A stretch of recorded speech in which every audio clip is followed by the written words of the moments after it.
तो चलिए वीडियो की शुरुआत करते हैं। और कहानी की शुरुआत हम करते हैं 1885 में कांग्रेस की स्थापना से। तो भारत के राष्ट्रीय आंदोलन में कांग्रेस की स्थापना देश में एक बड़े आंदोलन का नेतृत्व करने तथा अंग्रेजी सरकार के सुरक्षा कपाट के रूप में हुआ था। तो जैसा कि हमने पढ़ रखा है कि कांग्रेस की स्थापना अंग्रेजों ने अपने बचाव के लिए की थी और बाद में इसी कांग्रेस का देश की आजादी में एक महत्वपूर्ण योगदान रहा था। तो ये हमने पढ़ रखा है। तो कांग्रेस की स्थापना कब हुई थी? तो 28 दिसंबर 1885 को कांग्रेस की स्थापना हुई थी। इसके संस्थापक कौन है? तो ए.ओ. ह्यूम इसके संस्थापक हैं, जिनका नाम है एलन ऑक्टेवियन ह्यूम, जो कि स्कॉटलैंड के थे। और कहाँ पर इसकी स्थापना हुई थी? तो कांग्रेस की स्थापना मुंबई के गोकुल दास तेजपाल संस्कृत विद्यालय में इसकी स्थापना हुई थी। और उस समय वायसराय कौन थे? तो लॉर्ड डफरिन उस समय वायसराय थे। और जब कांग्रेस की स्थापना हुई थी तो पहले इसका नाम भारतीय राष्ट्रीय संघ था और बाद में दादा भाई नौरोजी ने इसका नामकरण भारतीय राष्ट्रीय कांग्रेस कर दिया। पहले इसका नाम क्या था? भारतीय राष्ट्रीय संघ था। दादा भाई नौरोजी ने इसका नाम भारतीय राष्ट्रीय कांग्रेस कर दिया था। और बात की जाए तो कांग्रेस के प्रथम अधिवेशन के अध्यक्ष कौन थे? तो व्योमेश चंद्र बनर्जी थे। और कांग्रेस के प्रथम मुसलमान अध्यक्ष कौन थे? तो बदरुद्दीन तैयब जी। और प्रथम यूरोपियन जिसने कांग्रेस के अधिवेशन की अध्यक्षता की थी तो उनका नाम था जॉर्ज यूले। और प्रथम महिला जिसने कांग्रेस के अधिवेशन को संबोधित किया था, यानी कि वहां पर भाषण दिया था, तो प्रथम महिला थी जिन्होंने कांग्रेस के अधिवेशन को संबोधित किया था। इनका नाम था कादम्बिनी गांगुली। उसके बाद है प्रथम यूरोपियन महिला तथा प्रथम महिला अध्यक्ष जिसने कांग्रेस के अधिवेशन की अध्यक्षता की थी, तो इनका नाम था एनी बेसेंट। तो देखिए, प्रथम महिला जिन्होंने कांग्रेस के अधिवेशन को संबोधित किया था उनका नाम था कादम्बिनी गांगुली। और प्रथम महिला जिन्होंने कांग्रेस के अधिवेशन की अध्यक्षता की थी उनका नाम था एनी बेसेंट। यहाँ पर एक और सवाल भी बन सकता है कि प्रथम भारतीय महिला कौन थी जिन्होंने कांग्रेस के अधिवेशन की अध्यक्षता की थी? तो उनका नाम सरोजिनी नायडू होगा। ये सब मैंने आपको कांग्रेस अधिवेशन वाली वीडियो में पढ़ा रखा है। तो किस अधिवेशन में पहली बार भारत का राष्ट्रीय गीत वंदे मातरम गाया गया था? तो 1896 के कोलकाता कांग्रेस अधिवेशन में पहली बार वंदे मातरम गाया गया था। और जब वंदे मातरम गाया गया था तो उस समय जो कांग्रेस के अध्यक्ष कौन थे? तो उस समय कांग्रेस के अध्यक्ष थे रहमतुल्लाह सयानी। और जो वंदे मातरम गीत है ये बंकिम चंद्र चटर्जी के द्वारा लिखा गया है। तो कांग्रेस की स्थापना के बाद अब हम अगली महत्वपूर्ण घटना पर चलते हैं। तो 1905 में बंगाल का विभाजन कर दिया गया था। तो इसका उद्देश्य क्या था?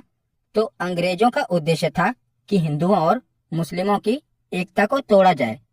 और उस समय वायसराय कौन था? तो लॉर्ड कर्जन वायसराय था। और यह लागू कब हुआ था? यानी कि बंगाल का विभाजन लागू कब से किया गया था? तो यह 16 अक्टूबर 1905 से लागू हुआ था।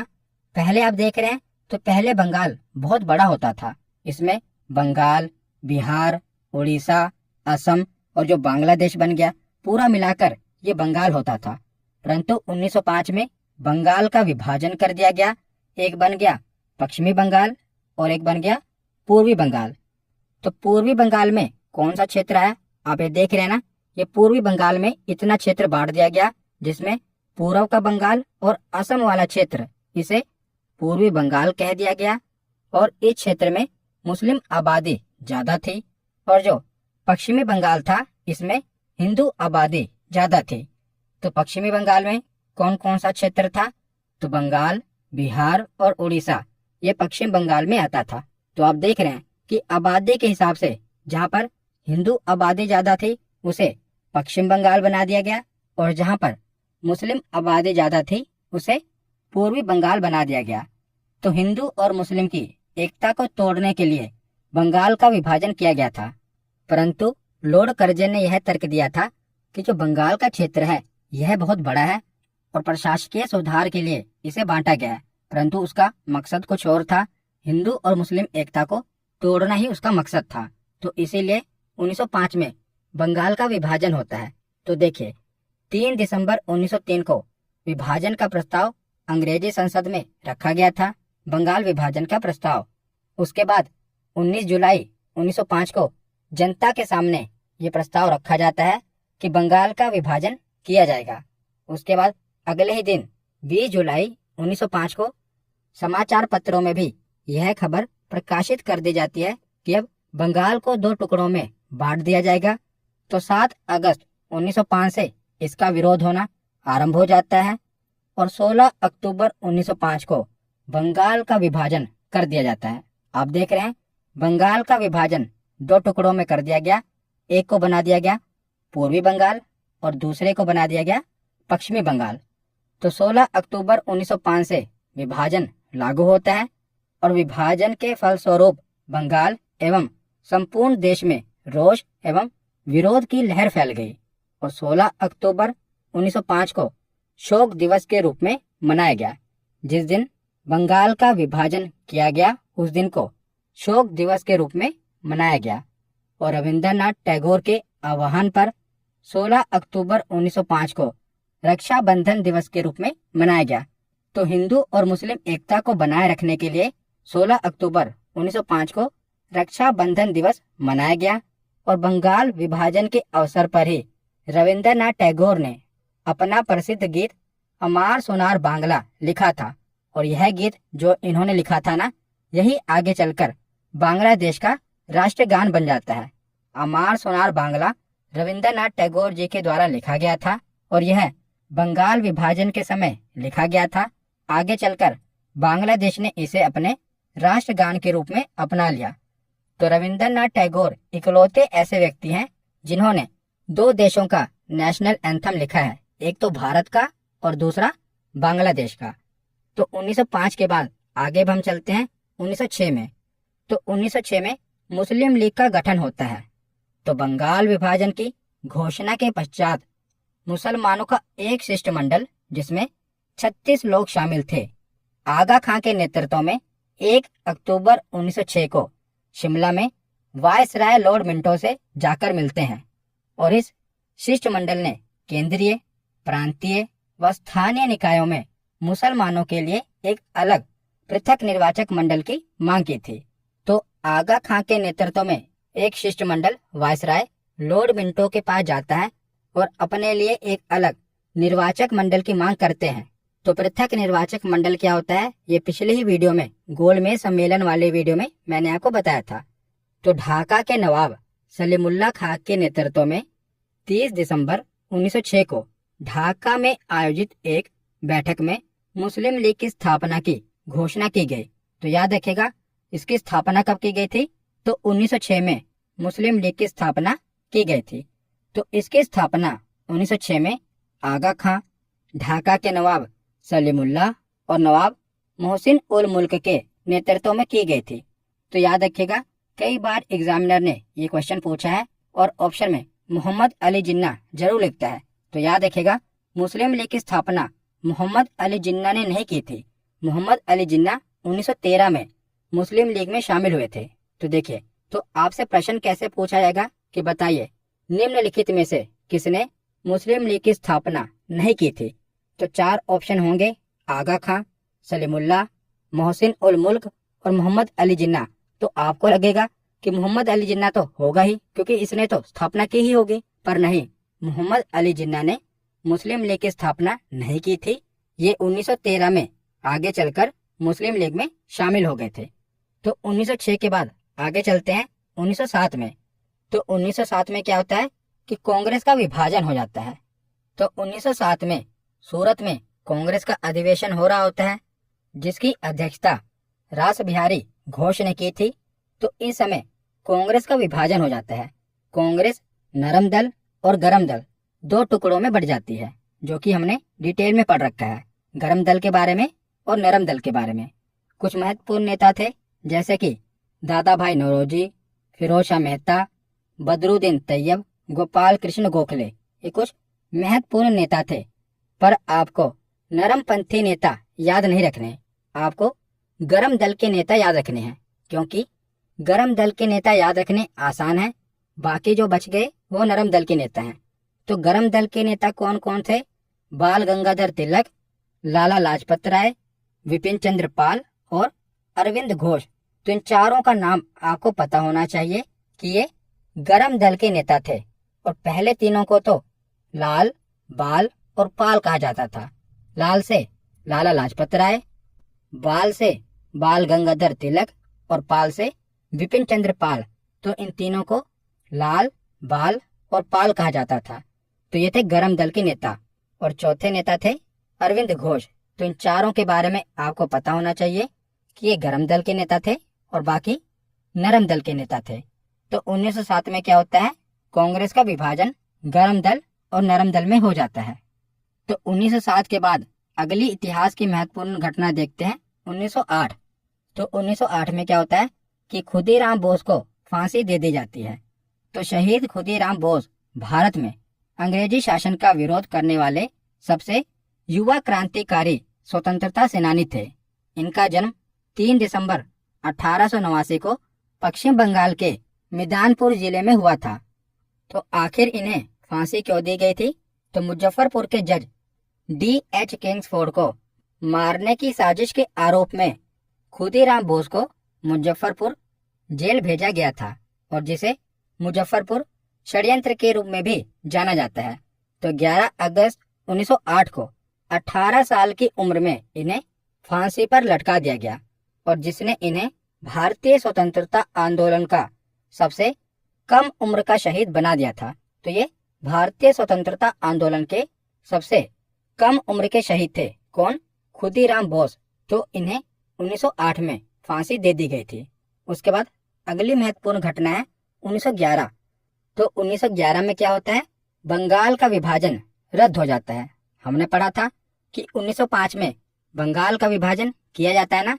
तो आगे चलकर 1911 में क्या होता है कि बंगाल का विभाजन रद्द कर दिया जाता है, क्योंकि जब बंगाल का विभाजन किया गया तो बहुत ही उग्र रूप से आंदोलन किए जाने लगे। तो आगे चलकर क्या होता है कि 1911 में जो बंगाल का विभाजन किया गया था इसे रद्द कर दिया जाता है।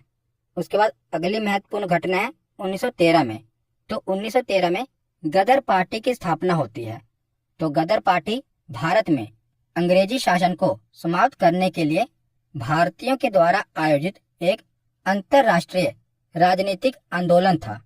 तो इसका गठन 1913 में हुआ था, और इसका मुख्यालय अमेरिका के सैन फ्रांसिस्को में था। और इसकी स्थापना, गदर पार्टी की स्थापना लाला हरदयाल और सोहन सिंह भाकना ने की थी। इम्पोर्टेंट है, याद रखेगा। एक तो 1913 में गदर पार्टी की स्थापना हुई थी, और स्थापना की किसने थी? तो लाला हरदयाल और सोहन सिंह भाकना ने की थी। तो 1913 के बाद अब हम कहानी के अगले पड़ाव पर चलते हैं। तो 1914 में क्या होता है? प्रथम विश्व युद्ध होता है, जो कि 4 सालों तक चलता है। तो प्रथम विश्व युद्ध 1914 से शुरू होता है और 1918 तक चलता है। तो 1914 के बाद 1915 में महात्मा गांधी जी दक्षिण अफ्रीका से भारत वापस आते हैं। तो ये भी महत्वपूर्ण घटना है अपने आप में। तो 1915 में महात्मा गांधी जी दक्षिण अफ्रीका से भारत वापस आते हैं, और उसी समय आपको पता है कि प्रथम विश्व युद्ध चल रहा होता है। तो महात्मा गांधी जी क्या करते हैं? भारतीयों को अंग्रेजी सेना में शामिल होने के लिए प्रोत्साहित करते हैं, और प्रथम विश्व युद्ध में अंग्रेजों की तरफ से भाग लेने के लिए प्रोत्साहित करते हैं, क्योंकि महात्मा गांधी जी का यह मानना था कि अगर भारतीय अंग्रेजों का युद्ध में साथ देंगे तो आगे चलकर अंग्रेजों का भारतीयों के प्रति जो रवैया था वो नरम रहेगा, और भारतीयों के लिए ये काफी सुधार करेंगे। पर आगे चलकर ऐसा नहीं होता, और इसीलिए महात्मा गांधी जी को अंग्रेजी सेना में भर्ती कराने वाला सार्जेंट भी कहा गया था, क्योंकि इन्होंने भारतीयों को अंग्रेजी सेना में जाने के लिए प्रोत्साहित किया था। तो 1915 में गांधी जी का भारत में आगमन होता है, और उसके अगले वर्ष 1916 में लखनऊ समझौता होता है। तो 1916 में कांग्रेस का लखनऊ में अधिवेशन हो रहा होता है, जिसके अध्यक्ष कौन होते हैं? अंबिका चरण मजूमदार। और इसमें क्या होता है? तो हमने पीछे पढ़ा था ना कि 1907 में क्या हुआ था? कांग्रेस का विभाजन हो गया था, पर वही आगे चलकर 1916 में नरम दल और गरम दल का एकीकरण हो जाता है। जो कांग्रेस का विभाजन नरम दल और गरम दल में हुआ था ना, वही 1916 में एकीकरण यानी कि दोनों आपस में मिल जाते हैं।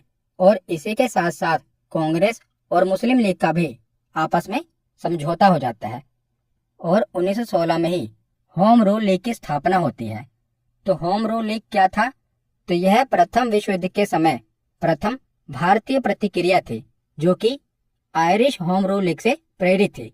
तो इस आंदोलन का उद्देश्य राजनीतिक शिक्षा और सार्वजनिक बैठकों आदि के माध्यम से स्वशासन को प्राप्त करना था। स्वशासन यानी कि खुद के शासन को प्राप्त करना था।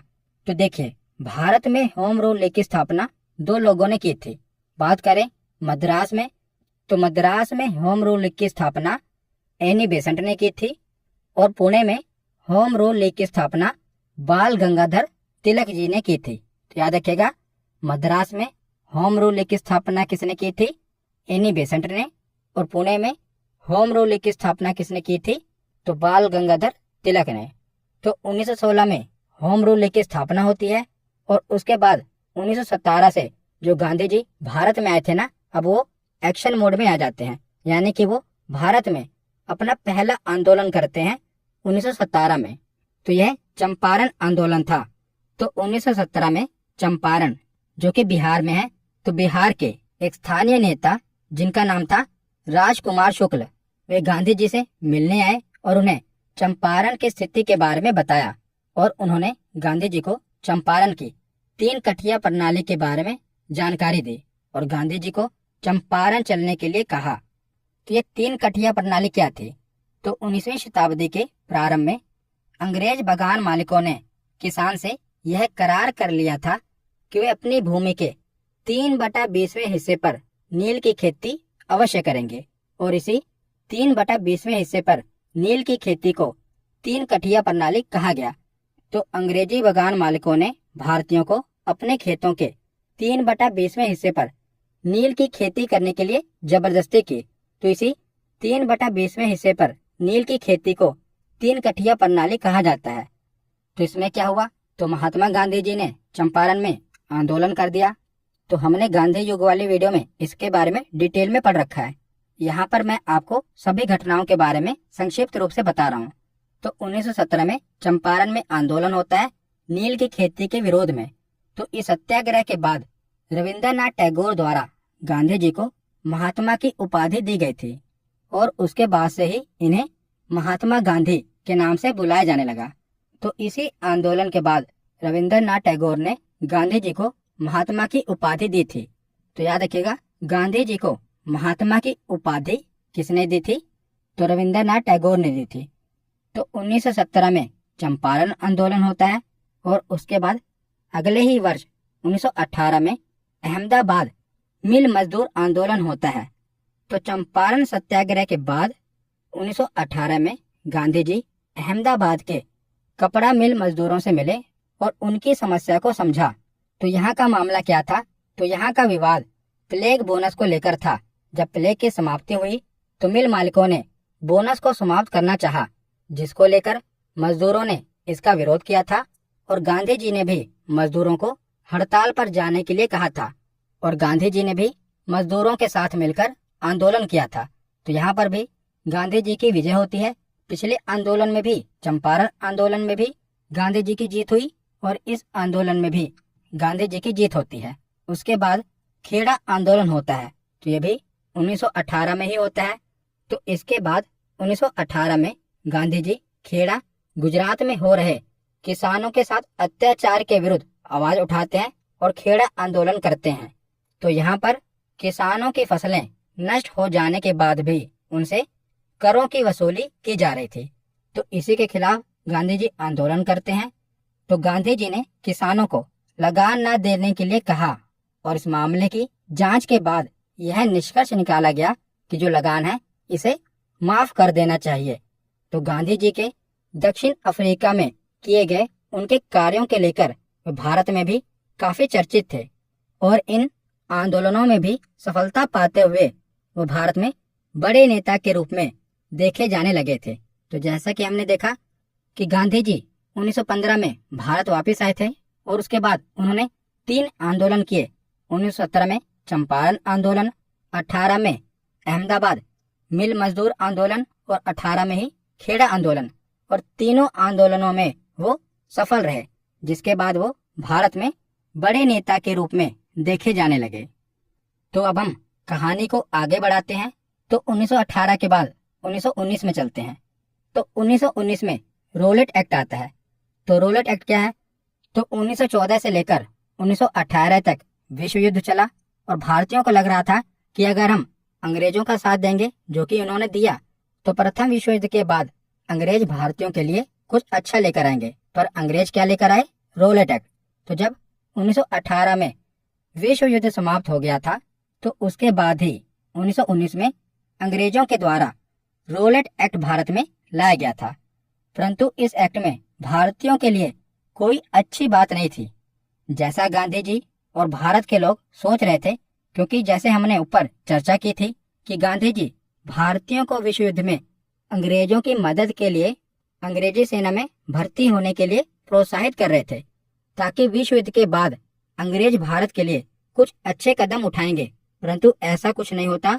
अंग्रेज क्या लेकर आते हैं? Rowlatt Act. तो रोलेट एक्ट क्या था? तो इसे बिना अपील, बिना वकील और बिना दलील का कानून कहा जाता है। क्यों कहा जाता है? क्योंकि इस एक्ट में था कि अंग्रेजों को अगर किसी पर शक होता है ना, तो शक के आधार पर भी वो किसी भी व्यक्ति को गिरफ्तार कर सकते हैं और उस पर मुकदमा चला सकते हैं। तो इसीलिए इसे बिना अपील, बिना वकील और बिना दलील का कानून कहा गया कि किसी पर भी शक के आधार पर उसे गिरफ्तार कर लो और उस पर देशद्रोह का भी मुकदमा चला सकते हैं। तो इसे रोलेट एक्ट कहा गया। इसको बिना अपील, बिना वकील और बिना दलील का कानून कहते हैं। और गांधी जी ने इसे काला कानून कहा था। तो इस कानून के बाद क्या हुआ कि भारतीय बाहर निकले और आंदोलन किया। और उसी आंदोलन में पंजाब के 2 लोकप्रिय नेता डॉक्टर सत्यपाल और डॉक्टर सैफुद्दीन किचलू की गिरफ्तारी हो जाती है। ये भी आंदोलन कर रहे थे और अंग्रेजों ने क्या किया? रोलेट एक्ट आ ही गया था, तो शक के आधार पर ही इनको गिरफ्तार कर लिया। डॉक्टर सत्यपाल और डॉक्टर सैफुद्दीन किचलू इनको गिरफ्तार कर लिया। तो इनकी गिरफ्तारी के बाद जनता का आक्रोश तेज हो गया और कई जगह हिंसाएं देखने को मिली। और इसी घटना के बाद जलियांवाला बाग का नरसंहार होता है। तो अमृतसर शहर में 13 अप्रैल 1919 को शाम 5 बजे जलियांवाला बाग में एक विशाल सभा रोलेट एक्ट को वापस लेने के लिए और डॉक्टर सत्यपाल और डॉक्टर सैफुद्दीन किचलू की जो गिरफ्तारी की गई है उन्हें रिहा करने के लिए भाषण चल रहा था।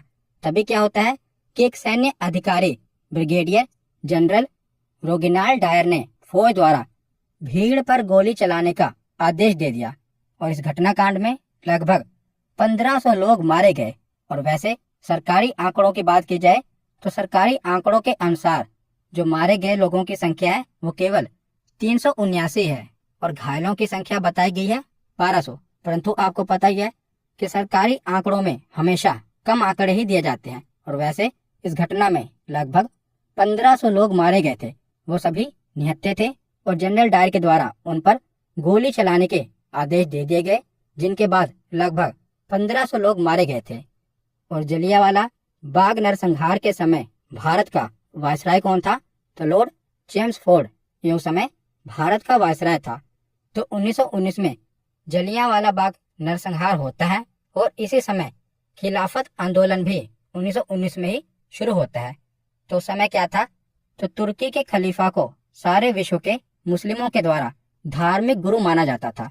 तो जो तुर्की के खलीफा थे ना, ये दुनिया भर के मुसलमानों के द्वारा उन्हें अपना धार्मिक गुरु माना जाता था। और इनके ऊपर और तुर्की के खलीफा के ऊपर अंग्रेजों के द्वारा बुरा व्यवहार किया जा रहा था और अंग्रेज उन्हें अपने पद से हटाना चाहते थे। तो अंग्रेजों के द्वारा उनके साथ किए जाने वाले इस व्यवहार को लेकर भारत में भी मुस्लिमों ने अंग्रेजों के विरुद्ध खिलाफत आंदोलन को शुरू कर दिया था। और गांधी जी ने भी इस आंदोलन में सहयोग किया था, क्योंकि वे मुस्लिमों को भारत के अंग्रेजों के विरुद्ध राष्ट्रीय आंदोलन में जोड़ना चाहते थे। इसीलिए गांधी जी ने भी खिलाफत आंदोलन का सहयोग किया।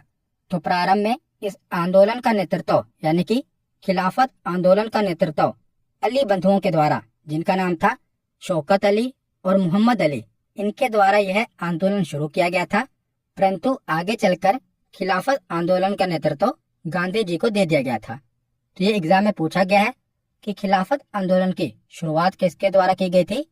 तो अली बंधुओं के द्वारा, शौकत अली और मोहम्मद अली के द्वारा खिलाफत आंदोलन की शुरुआत की गई थी।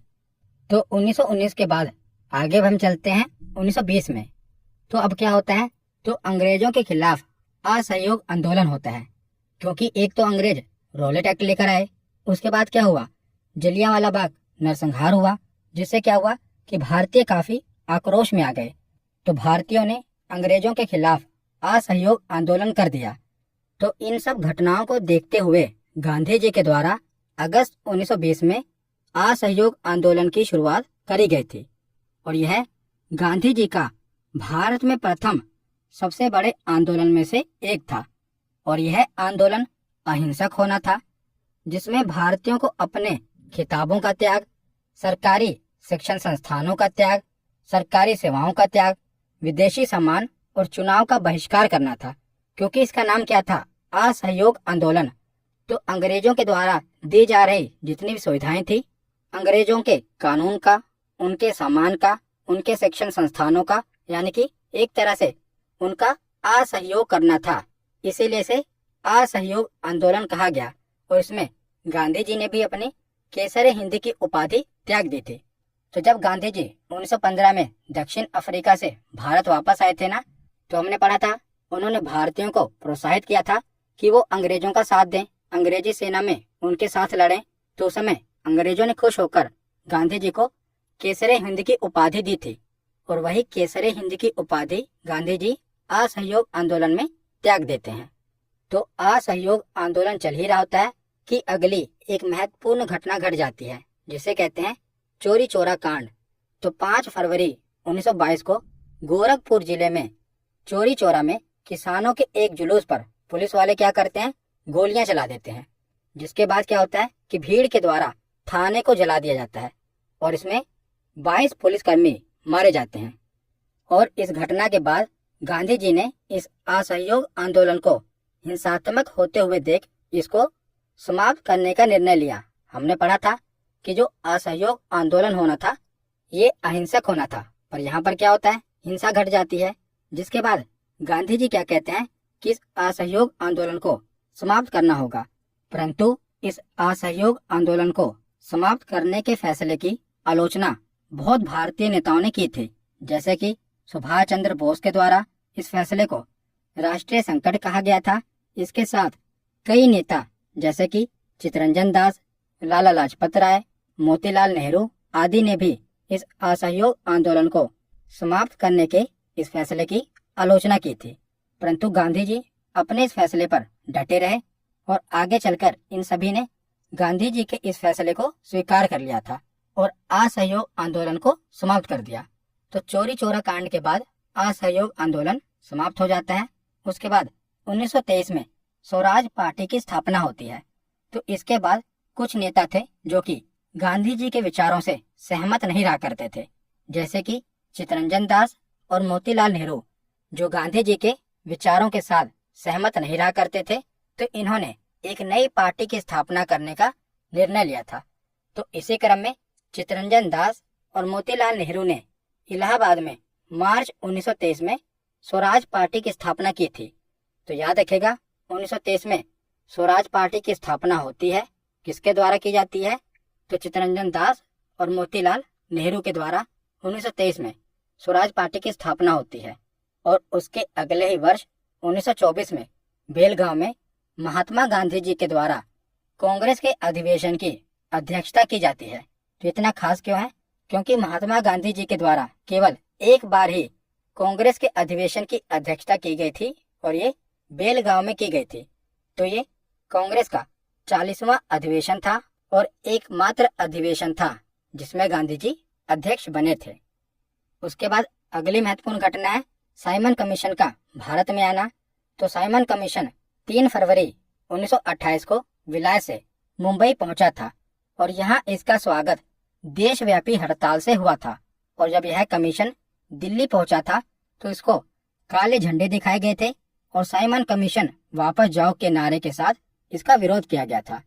तो साइमन जब लाहौर पहुंचा था तो लाला लाजपत राय के नेतृत्व में इसके खिलाफ प्रदर्शन किया गया था और इसी प्रदर्शन में पुलिस के द्वारा लाठी चार्ज करने के बाद कुछ ही दिनों के बाद लाला जी की मृत्यु भी हो जाती है।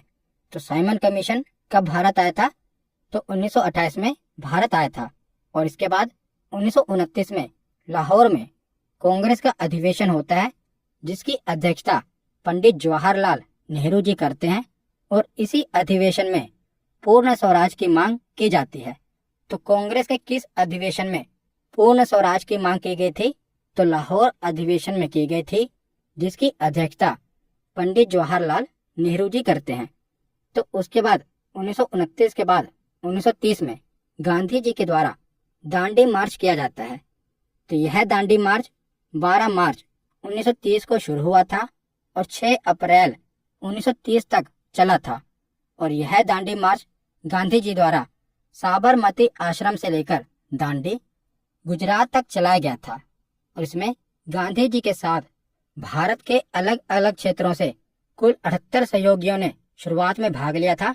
आगे चलकर यह गिनती लाखों में पहुंच जाती है, परंतु शुरुआत में 78 सहयोगियों ने गांधी जी के साथ भाग लिया था और जो इसकी दूरी थी, इस दांडी मार्च की दूरी थी, यह लगभग 241 मील थी। तो आपको पता ही है कि नमक पर कर लगाने के कानून के विरुद्ध गांधी जी ने दांडी मार्च किया था और यह मार्च 12 मार्च 1930 को शुरू हुआ था जो कि साबरमती आश्रम से शुरू हुआ था और 6 अप्रैल 1930 को दांडी में जाकर यह दांडी मार्च खत्म हुआ था। तो दांडी मार्च के बाद अगली महत्वपूर्ण घटना होती है प्रथम गोलमेज सम्मेलन।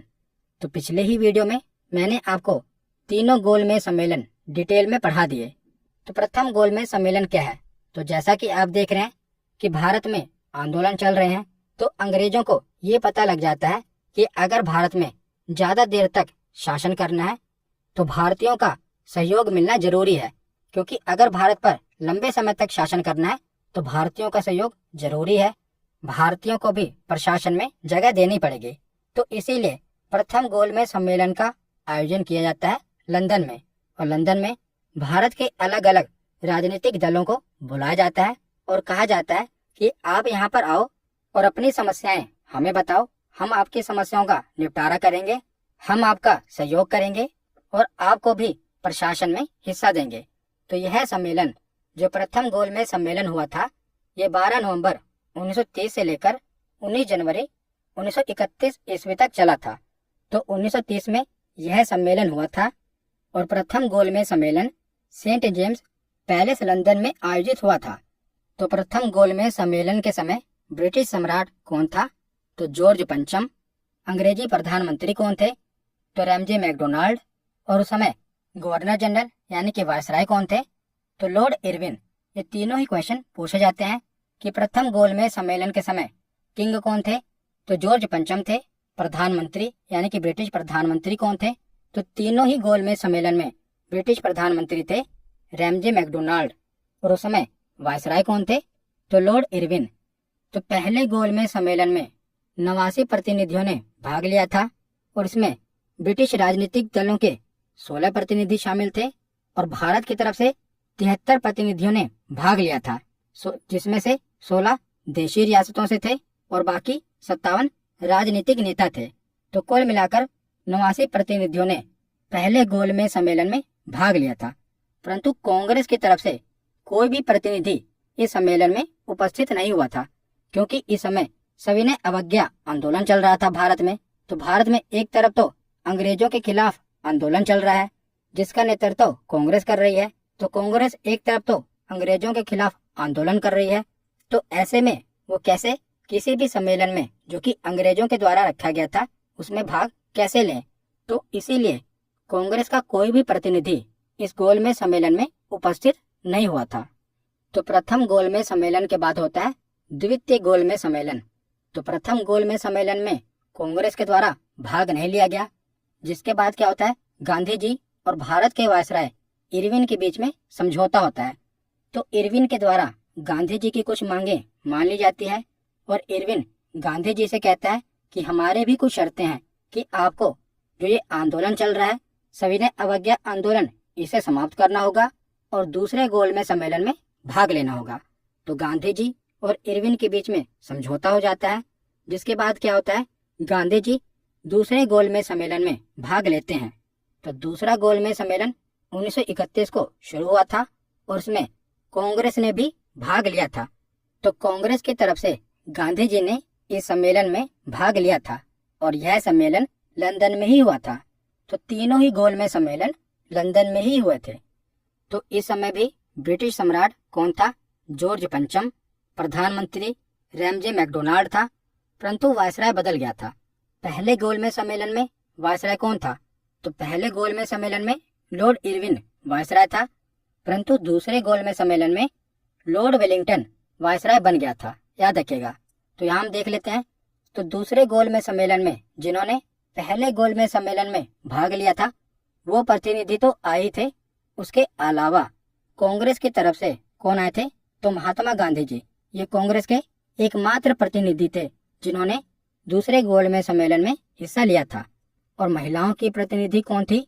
तो सरोजनी नायडू और बेगम जहां आरा शाहनवाज। और राष्ट्रीय दल के प्रतिनिधि कौन थे? मदन मोहन मालवीय। और दलित वर्ग के प्रतिनिधि कौन थे? तो बाबा साहब भीमराव अंबेडकर। इन्होंने तीनों गोलमेज सम्मेलन में भाग लिया था। और मुसलमानों के प्रतिनिधि कौन थे? तो आगा खां तृतीय, मौलाना शौकत अली और मोहम्मद अली जिन्ना। इन्होंने भी दूसरे गोलमेज सम्मेलन में भाग लिया था, परंतु दूसरा गोलमेज सम्मेलन भी सफल नहीं हो पाया, क्योंकि यहाँ पर सभी ने पृथक निर्वाचक मंडल की मांग रखी थी। जिसके बाद गांधी जी नाराज हो गए थे, क्योंकि यहाँ पर सभी अपने अपने धर्मों के लिए अलग निर्वाचक मंडल की मांग कर रहे थे। जैसे कि मुसलमान, सिख, ये सभी अपने लिए पृथक निर्वाचक मंडल की मांग कर रहे थे। और वैसे भी मुसलमानों को, सिखों को, ईसाइयों को और एंग्लो इंडियन को पृथक निर्वाचक मंडल पहले ही दिया जा चुका था, परंतु वो इसके विस्तार की मांग कर रहे थे। तो पृथक निर्वाचक मंडल क्या होता है? मैंने पिछले ही वीडियो में आपको बताया था कि पृथक निर्वाचक मंडल में क्या होता है कि मान लीजिए कोई भी सीट अगर वो मुस्लिमों के लिए आरक्षित है तो उम्मीदवार कौन होगा?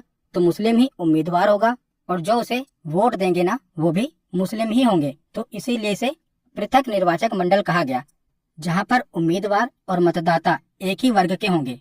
अगर वो सीट अनुसूचित जाति के लिए रिजर्व है तो जाहिर सी बात है वहाँ पर जो चुनाव लड़ेगा वो तो अनुसूचित जाति का होगा ही, परंतु जो उसको वोट देंगे वो भी केवल अनुसूचित जाति के ही हो सकते हैं, और किसी भी वर्ग का व्यक्ति उस उम्मीदवार को वोट नहीं दे सकता। तो उसी को पृथक निर्वाचक मंडल कहा जाता है। पिछली वीडियो में मैंने उदाहरण के साथ डिटेल में पृथक निर्वाचक मंडल और आरक्षित सीट क्या होती है कंपैरिजन करके आपको समझाया था, वो वीडियो आप देख लेना। गोलमेज सम्मेलन वाली वीडियो है, वहां पर मैंने बताया था। तो दूसरे गोलमेज सम्मेलन में क्या होता है कि बाबा साहब भीमराव अंबेडकर भी अपने वर्ग के लिए यानी कि दलितों के लिए पृथक निर्वाचक मंडल की मांग कर लेते हैं। जिसके बाद क्या होता है, गांधी जी काफी नाराज हो जाते हैं, क्योंकि गांधी जी को लगता है कि अगर दलितों को पृथक निर्वाचक मंडल दे दिया जाएगा तो इससे हिंदू धर्म में फूट पड़ जाएगी। इसीलिए गांधी जी जब भारत में आते हैं तो आमरण अनशन पर चले जाते हैं। तो इसी बीच में क्या होता है, गांधी जी और बाबा साहब भीमराव अंबेडकर के बीच में पुनः समझौता होता है। तो गांधी जी दलितों के लिए पृथक निर्वाचक मंडल बनाए जाने से बहुत दुखी हुए और 20 सितंबर 1932 से पुणे के यरवदा जेल में आमरण अनशन प्रारंभ कर दिया। जिसके बाद क्या होता है, मदन मोहन मालवीय, डॉक्टर राजेंद्र प्रसाद और सी राजगोपालाचारी के प्रयासों से पुणे में गांधी जी और बाबा साहब भीमराव अंबेडकर के बीच में एक समझौता होता है, जिसे पुणे समझौता कहा जाता है। तो इस समझौते के अनुसार दलितों के लिए पृथक निर्वाचक मंडल समाप्त कर दिया जाएगा, यानी कि दलितों के लिए कोई भी पृथक निर्वाचक मंडल नहीं होगा। इसके बदले में दलितों के लिए जो रिजर्व सीटें थी वो 71 से बढ़ाकर 147 कर दी गई, यानी कि जो प्रांतों में दलितों के लिए पहले रिजर्व सीटें जो 71 थी उन्हें बढ़ाकर अब कितना कर दिया गया, तो 147 कर दिया गया। तो यही है पुणे समझौता, जो कि गांधी जी और बाबा साहब भीमराव अंबेडकर के बीच में हुआ था। तो इसके बाद क्या होता है, तो तीसरा गोलमेज सम्मेलन होता है। तो दूसरे गोलमेज सम्मेलन की विफलता के बाद 17 नवंबर 1932 से लेकर 24 दिसंबर 1932 तक लंदन में तीसरा गोलमेज सम्मेलन आयोजित होता है। और तीसरे गोलमेज सम्मेलन में बहुत ही कम प्रतिनिधियों ने भाग लिया था। तो इस समय भी किंग कौन थे? तो जॉर्ज पंचम थे। प्रधानमंत्री रैमजे मैकडोनाल्ड थे। और भारत में वायसराय कौन थे? तो लॉर्ड वेलिंगटन थे। तो तीसरे गोलमेज सम्मेलन में कांग्रेस ने भाग नहीं लिया था, क्योंकि जब दूसरे गोलमेज सम्मेलन में कांग्रेस ने भाग लिया था और वहां पर कोई परिणाम नहीं निकल पाया, जिसके बाद गांधी जी भारत वापस जाते हैं और दोबारा से सविनय अवज्ञा आंदोलन शुरू कर देते हैं। इसीलिए गांधी जी को पुणे की यरवदा जेल में बंद कर दिया गया था। तो उसी जेल में उन्होंने आमरण अनशन रखा था ना, तभी तो गांधी जी और बाबा साहब भीमराव अंबेडकर के बीच में जो समझौता हुआ था ना, वो पुणे की यरवदा जेल में ही हुआ था। उसके बाद जब तीसरा गोलमेज सम्मेलन होता है तो इसमें कांग्रेस ने भाग नहीं लिया और इंग्लैंड की लेबर पार्टी ने भी इसमें भाग नहीं लिया था और मोहम्मद अली जिन्ना को भी इसमें आमंत्रित नहीं किया गया था। तो तीसरा गोलमेज सम्मेलन भी एक तरह से असफल रहा था।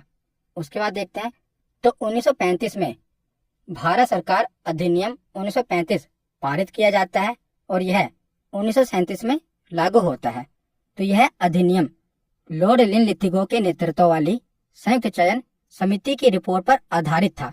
तो जो भारत सरकार अधिनियम 1935 पारित हुआ था ना, अभी जो वर्तमान में भारत का संविधान है, इसमें भी जो भारत सरकार अधिनियम 1935 पारित हुआ था, इसका महत्वपूर्ण हिस्सा अभी भी भारत के संविधान में शामिल है। उसके बाद 1939 में दूसरे विश्व युद्ध की शुरुआत हो जाती है और दूसरा विश्व युद्ध 1 सितंबर 1939 से लेकर 2 सितंबर 1945 तक चलता है। और अगले साल यानी कि 1940 में मुस्लिम लीग ने एक अलग देश पाकिस्तान की मांग कर दी थी। इससे पहले ऑफिशियल रूप से पाकिस्तान की मांग नहीं हुई थी, परंतु 1940 में मुस्लिम लीग के द्वारा ऑफिशियली पाकिस्तान की मांग की जाती है। तो 1940 के बाद 1942 में क्रिप्स मिशन भारत में आता है। तो पहले हमने देखा था ना कि जब पहला विश्व युद्ध हुआ था तब भारतीयों ने अंग्रेजों का साथ दिया था और अंग्रेज इसके बदले में क्या लेकर आए थे? रोलेट एक्ट लेकर आए थे। तो अब भारतीय समझ गए थे कि अंग्रेजों का साथ देकर हमें कुछ नहीं मिलेगा। तो उसमें क्या होता है कि अब देख रहे हैं तो अभी क्या हो रहा है, 1939 में दूसरे विश्व युद्ध की शुरुआत होती है। तो क्रिप्स मिशन भारत में आता है। तो इसका उद्देश्य क्या होता है कि दूसरे विश्व युद्ध में भारतीयों का सहयोग प्राप्त करना। परंतु अब भारतीय समझ गए थे कि अंग्रेजों का युद्ध में साथ देकर कोई फायदा नहीं होगा। तो क्रिप्स मिशन 1942 में भारत आया था और स्टेफोर्ड क्रिप्स ब्रिटेन में विंस्टन चर्चिल की गठबंधन सरकार में लेबर मिनिस्टर थे, यानी कि श्रम मंत्री थे। तो इन्हीं के नेतृत्व में क्रिप्स मिशन भारत आया था। तो क्रिप्स मिशन 22 मार्च से 11 अप्रैल 1942 तक भारत आया और इसका उद्देश्य द्वितीय विश्व युद्ध में ब्रिटिश युद्ध के लिए भारतीय सहयोग प्राप्त करना था। परंतु भारतीयों ने मना कर दिया, क्योंकि भारतीय अब समझ गए थे कि अंग्रेजों का साथ देकर कोई फायदा नहीं है। और उसके बाद 1942 में ही भारत छोड़ो आंदोलन शुरू हो जाता है। तो इसी आंदोलन को अगस्त क्रांति के नाम से भी संबोधित किया गया है। तो भारत छोड़ो आंदोलन को ही अगस्त क्रांति या अगस्त आंदोलन के नाम से जानते हैं। तो इसके बाद अंग्रेजों के द्वारा ऑपरेशन जीरो आवर चलाया गया, जिसके तहत क्या हुआ कि जो भी भारत छोड़ो आंदोलन को लीड कर रहे हैं, इनको पकड़कर जेल में डाल दिया गया, जिसके तहत गांधी जी सहित लगभग सारे बड़े नेताओं को गिरफ्तार कर लिया गया था और गांधी जी को अंग्रेजों के द्वारा गिरफ्तार करके आगा खां पैलेस में कैद करा गया था। और अंग्रेजों की ओर से पूरी कोशिश इस आंदोलन को दबाने की हो रही थी, परंतु इस आंदोलन के दूसरी पंक्ति के नेताओं ने अलग अलग क्षेत्रों से यह आंदोलन जारी रखा और इसके साथ साथ लोगों ने भी इस आंदोलन में खूब सहयोग किया था। और यह आंदोलन भारत के अंतिम सबसे बड़ी स्वतंत्रता संग्राम की लड़ाई में से एक बना था, भारत छोड़ो आंदोलन। उसके बाद क्या होता है तो 1945 में शिमला सम्मेलन होता है। तो 1945 में शिमला सम्मेलन आयोजित किया गया था और यह भारत शिमला में वायसराय लॉर्ड वेवेल और भारत के प्रमुख राजनीतिक नेताओं के बीच बैठक हुई थी और यह वेवेल योजना के प्रावधानों पर चर्चा करने के लिए आयोजित किया गया था और यह सम्मेलन 24 जून 1945 को शिमला में शुरू हुआ था और 14 जुलाई 1945 तक चला था। परंतु शिमला सम्मेलन विफल साबित हुआ, इसमें से कोई निष्कर्ष नहीं निकला। और 1946 में क्या होता है, तो कैबिनेट मिशन भारत आता है। तो इसका उद्देश्य क्या था, तो इस समय यह तय हो गया था कि अब भारत को आजाद कर दिया जाएगा। तो भारत के लिए एक संविधान के निर्माण के संबंध में भारतीय नेताओं के साथ समझौते पर पहुंचना इसका उद्देश्य था। दूसरा इसका उद्देश्य क्या था कि एक संविधान बनाने वाली संस्था तैयार करना, यानी कि संविधान सभा को तैयार करना। और तीसरा इसका उद्देश्य क्या था कि प्रमुख भारतीय दलों के समर्थन से एक कार्यकारी परिषद की स्थापना करना। तो ये कैबिनेट मिशन का उद्देश्य था। तो उसके बाद आगे हम चलते हैं कहानी के आखिरी पड़ाव में 1947 में। तो 22 मार्च 1947 को ब्रिटिश भारत का 34वां एवं अंतिम governor general Lord Mountbatten Bharat आया और लगभग 2 महीनों की वार्ता के पश्चात लॉर्ड माउंटबेटन इस नतीजे पर निकला कि भारत का विभाजन करना जरूरी है। और लॉर्ड माउंटबेटन की योजना के अनुसार भारत और पाकिस्तान 2 अलग देश बना दिए गए। तो 1947 में माउंटबेटन योजना के अनुसार ही भारत और पाकिस्तान 2 अलग देश बना दिए गए। तो उस समय तो भारत के 2 टुकड़े किए गए थे, यानी कि एक पश्चिमी पाकिस्तान बना था और एक पूर्वी पाकिस्तान बना था। जो पूर्वी पाकिस्तान था ये आगे चलकर बांग्लादेश बन जाता है, यानी कि पाकिस्तान से आजाद हो जाता है। परंतु 1947 में भारत को 2 तरफ से बांटा गया था। पश्चिमी तरफ से पश्चिमी पाकिस्तान बनाया गया था और पूर्वी तरफ से पूर्वी पाकिस्तान बनाया गया था। इन दोनों का कंट्रोल पाकिस्तान के पास ही था। परंतु आगे चलकर पूर्वी पाकिस्तान पाकिस्तान से आजाद हो जाता है और बांग्लादेश बन जाता है। तो यहाँ पर हमारा थ्योरी सेक्शन कंप्लीट होता है। अब हम प्रीवियस ईयर क्वेश्चन देखते हैं। तो पहला प्रश्न है कि चंपारण सत्याग्रह के दौरान नील की खेती किस नाम से पहचानी जाती थी। तो चंपारण सत्याग्रह के दौरान नील की खेती को 3 कठिया पद्धति कहते थे। तो इसका सही जवाब है ऑप्शन ए। अगला प्रश्न है कि बंगाल का विभाजन किस वर्ष रद्द किया गया था। तो बंगाल का विभाजन 1905 में हुआ था और इस विभाजन को रद्द किया गया था 1911 में। तो इसका सही जवाब है ऑप्शन सी। अगला प्रश्न है कि निम्नलिखित स्वतंत्रता सेनानियों में से कौन मोतीलाल नेहरू के साथ स्वराज पार्टी का सह संस्थापक था। तो स्वराज पार्टी की स्थापना मोतीलाल नेहरू के साथ किसने की थी, तो चित्तरंजन दास ने। तो इसका सही जवाब है ऑप्शन बी। अगला प्रश्न है कि निम्नलिखित घटनाओं को काल अनुक्रमिक क्रम में व्यवस्थित कीजिए और नीचे दिए गए कूट से सही उत्तर का चयन कीजिए। तो आपको इन घटनाओं का सही क्रम बताना है। तो कौन कौन सा कथन दिया गया है, पूना संधि, गांधी इरविन समझौता, क्रिप्स मिशन और सविनय अवज्ञा आंदोलन। तो सबसे पहले तो इन घटनाओं में से सविनय अवज्ञा आंदोलन हुआ, उसके बाद गांधी इरविन समझौता हुआ, गांधी इरविन समझौता के बाद पूना संधि और आखिर में क्रिप्स मिशन भारत आया था। तो इसका सही जवाब क्या होगा, इसका सही जवाब होगा ऑप्शन सी। पहले आएगा फोर्थ, फिर सेकंड, फिर फर्स्ट, फिर थर्ड। तो इसका सही जवाब है ऑप्शन सी। अगला प्रश्न है कि खिलाफत आंदोलन किस वर्ष में प्रारंभ हुआ था। तो खिलाफत आंदोलन 1919 में प्रारंभ हुआ था। तो इसका सही जवाब है ऑप्शन सी। अगला प्रश्न है कि भारतीय राष्ट्रीय कांग्रेस ने किस अधिवेशन में पूर्ण स्वराज को अपना लक्ष्य घोषित किया था। तो भारतीय राष्ट्रीय कांग्रेस के किस अधिवेशन में पूर्ण स्वराज की मांग उठी थी। तो इसका सही जवाब है ऑप्शन ए। 1929 में कांग्रेस के लाहौर अधिवेशन में पूर्ण स्वराज को अपना लक्ष्य घोषित किया गया था। तो इसका सही जवाब है ऑप्शन ए। अगला प्रश्न है कि भारत छोड़ो आंदोलन को किस नाम से भी जाना जाता है। तो भारत छोड़ो आंदोलन को अगस्त आंदोलन के नाम से भी जाना जाता है। तो इसका सही जवाब होगा ऑप्शन बी। अगला प्रश्न है कि मुस्लिम लीग ने पाकिस्तान का प्रस्ताव कब और कहां पारित किया था। तो मुस्लिम लीग ने पाकिस्तान का प्रस्ताव कब पारित किया था। तो 1940 में।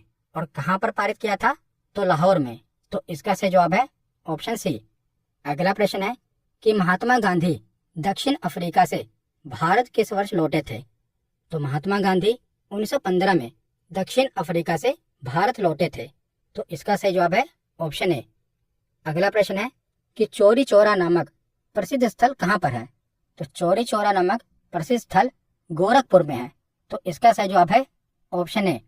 अगला प्रश्न है कि भारत में जब क्रिप्स मिशन आया उस समय भारत का वायसराय कौन था। तो जब क्रिप्स मिशन भारत आया था तो उस समय भारत का वायसराय था लिनलिथिगो। तो इसका सही जवाब है ऑप्शन सी। तो आज का आखिरी प्रश्न है कि गांधी जी भारतीय राष्ट्रीय कांग्रेस के अध्यक्ष कितनी बार बने थे। तो गांधी जी केवल एक बार ही भारतीय राष्ट्रीय कांग्रेस के अध्यक्ष बने थे और वो अधिवेशन कहाँ हुआ था।